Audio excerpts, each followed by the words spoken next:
আজকে আমরা ভূগোল বিষয়ের কিছু গুরুত্বপূর্ণ প্রশ্ন আলোচনা করব। সামনেই তোমাদের পরীক্ষা, যেটা তোমাদেরকে পরীক্ষাতে অনেক বেশি হেল্প করবে। তোমাদের প্রথম প্রশ্ন সেটা হলো চিত্রসহ ভূ অভ্যন্তরের স্তরবিন্যাস সম্পর্কে আলোচনা করো।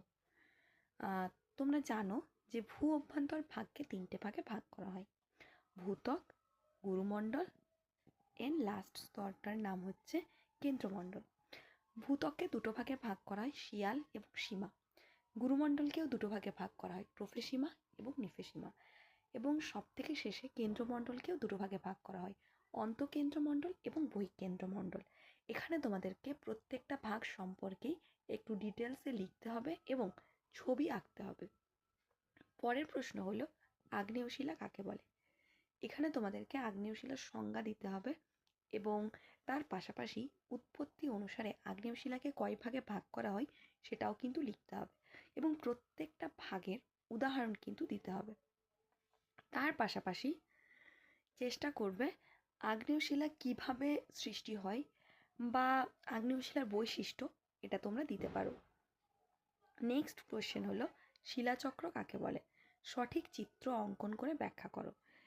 শিলাচক্র কাকে বলে সেটা লিখবে, তার পাশাপাশি তোমাদের টেক্সট বইয়ে দেখবে খুব সুন্দর একটা ছবি দেওয়া আছে, সেই ছবিটা কিন্তু এখানে আঁকবে, যেটা তোমাদের অ্যান্সারটাকে আরও বেশি সমৃদ্ধ করে তুলবে। পরের প্রশ্ন হলো পাতসীমানা কয় প্রকার ও কী কী চিত্রসহ আলোচনা করো। তোমরা জানো পাতসীমানা 3 প্রকার: অপসারী, অভিসারী, নিরপেক্ষ।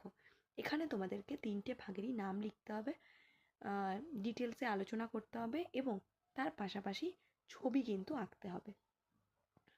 পরের প্রশ্ন হলো পাললিক শিলা কিভাবে সৃষ্টি হয়। এখানে তোমরা পাললিক শিলা কাকে বলে এবং তারপর পাললিক শিলা কিভাবে সৃষ্টি হয় সেটা আলোচনা করবে এবং তার পাশাপাশি একটা ছবি কিন্তু দিতে হবে।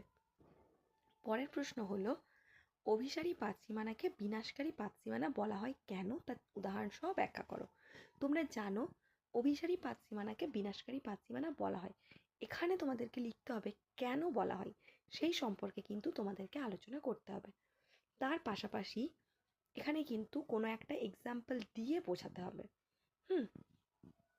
পরের প্রশ্ন হলো ভারতের প্রতিবেশী দেশসমূহ থেকে শ্রীলঙ্কার কৃষিজ এবং খনিজ সম্পদের বিবরণ কিন্তু এখানে তোমাদেরকে দিতে হবে। আর সবথেকে শেষ কোয়েশ্চেন কিন্তু খুবই গুরুত্বপূর্ণ একটা প্রশ্ন, যেটা হলো পাকিস্তানের জলসেচ ও নেপালের পর্যটন শিল্প সম্বন্ধে বর্ণনা করো। তোমরা জানো যে পাকিস্তানে